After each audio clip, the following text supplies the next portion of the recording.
Sarah, I have to ask you, how has business been since you were the cover person on Inc. magazine's fastest growing businesses list?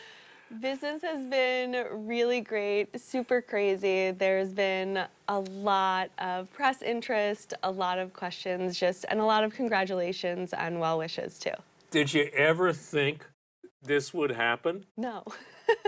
It was a complete shock when we got the phone call. I was with Lauren, our director of marketing and PR, and we screamed. Yeah. We were so thrilled. It's just such an honor to be on a list with such incredible businesses, let alone the cover, and be representing such amazing entrepreneurs. And you applied, you sent in a submission. Is that how it happens to be chosen on the Inc. list? Yeah, we did. We're 5 years old, and we've had tremendous growth over the last 5 years, doubling almost this year. So we thought, why not? We just submitted, and we decided to see where it would take us, and the cover is where it happened. As I understand it, though, you just started the business out of frustration at how the existing business was. Yes. Tell us how that happened. Yeah, so I was really frustrated with the yoga experiences that I was having. I never felt like the classes were a great workout. I always left feeling pretty bad about myself.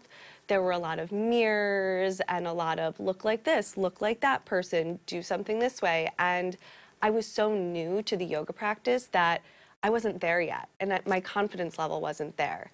So Y7 is a studio that is created for people who think maybe that yoga isn't for them, because I was one of those people. So how do you advertise, if you advertise Y7?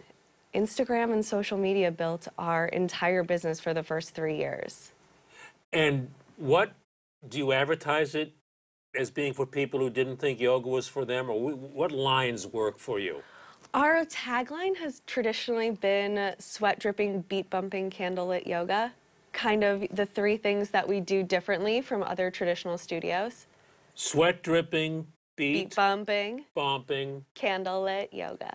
And that's what works for you, huh? Yeah. Did you try it against a few different lines? That's what they say to do. No, this was never really meant to be a real business. This was a side project. This was truly a passion. I had a full-time job for the first 2 years of the studio, and it's just I had no idea that people would resonate with it as much as they do.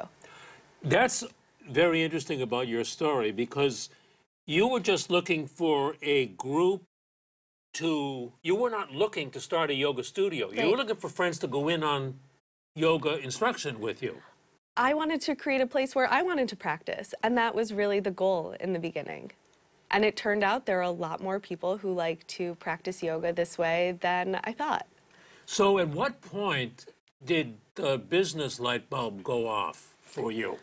Around our second studio, when we opened in Soho.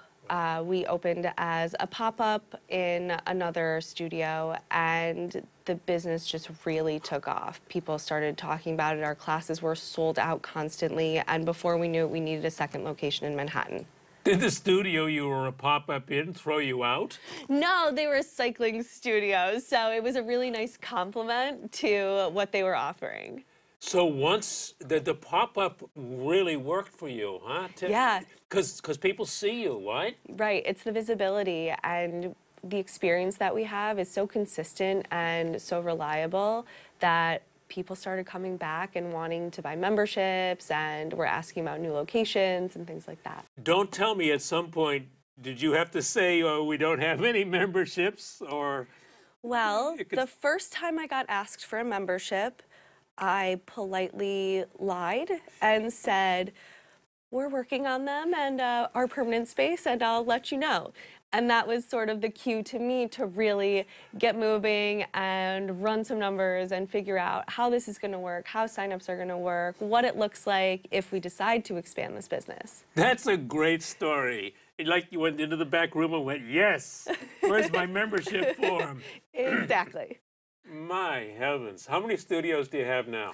We have 8 in New York and 2 in Los Angeles. So what has been the biggest problem in growing that you have solved as now a business owner? Oh gosh, I mean, I'm always learning something new every day. There's the, people management aspect of it. We have over 300 employees now, and we've doubled since last year in size, which has been wild. But I think the biggest challenge for me truly has been the real estate portion of the business. I had never signed a lease on a commercial space. I thought it was just like apartments that, you sign the lease, you move in, everything is great. Not the case. There are architect fees, inspections, MEPs, there are build-outs, there are soft costs, hard costs. I had no clue, so it's been a huge learning curve for me to really look at a space, decide if it's going to work for the business, if the space that is there, how much work that's going to require, how much capital we're going to need to build out the space to the caliber of it, and look at the business from that point. Are you self-funding now, or have you raised money? We have raised money. We raised a private equity round at the end of 2016 and remain with that single private equity partner. How much time did that take you from start to finishing the raising of money? It took us about 7 months. A long time, There's yeah. a lot of due Right. diligence, and which I really appreciate because, up until our 6th studio, it was just, I was doing payroll. There wasn't a lot of structure. Up until 6 studios? Yes, up until the Upper East Side location. Now, do you have someone who does hiring or payroll for you? Yes. What kind of support do you have now? That was the first thing we did when we closed our private equity round, was really hire an amazing team to support the kind of growth that we want. Do you have a weekly staff meeting with all your department heads? Monthly. It's today. It's today? It's today. This afternoon, yes, after it's this? this afternoon. Well, you must be very focused in order to do this and then go back to your staff meeting, right? I try. Do you learn that from yoga, focus? It definitely helps. Yoga is so great for so many reasons, and I think when you get in that studio room and you're focused on the poses and you're able to shut everything out, you can take those things that you learn while you're getting through the poses and those challenging parts of class and bring them into other parts of your life. Does that mean think about the outside world during yoga? It means more think about where you are when you're there. Right. And then you come out with a clarity. Exactly. Are you still your own muse? In other words, when you go to LA and you realize you now have to look at whether this room works for a studio and there's architects around and lawyers around, do you still think in your own shoes as to the studio that you would want, or as an owner interested in growth, do you now take in more considerations, Sarah? I think about it in the way that I would want it. Right. The reason this whole business has been successful is because I am the client. I started this business for myself, and it's really important for me not to lose sight of that, because my clients are the reason that the business grows, and I have to have a space for them where they want to practice, where they feel safe, where they feel comfortable, and where they feel happy. I just want to be clear to wrap up that I've read, I just want to make certain that this is true because it's so unusual, that you were not, when you left dissatisfied, Yes. you did not say, like a lot of entrepreneurs do, I'm going to start my own radio station, or I'm going to start my own business. That was not your goal. Your goal was just to pay someone to give you and a few friends lessons. Yeah. That was it. What were you doing? What was your job before this? What were you doing? I was working in fashion. I was an account executive, so I worked in sales. In sales. Yeah. Right. Where do you go now? So what's next? More cities, different product lines, what? We have been really fortunate that we have started a couple different business lines. We now have a health coaching program that we're in the middle of the 2nd session. We have our 200-hour teaching program, which is also a continuing education program. And we're really looking forward to opening in new cities as well. Wow.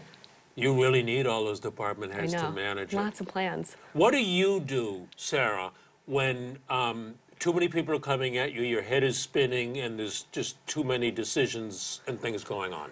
What do you do? I've tried really hard to take a minute. I never answer anything right away.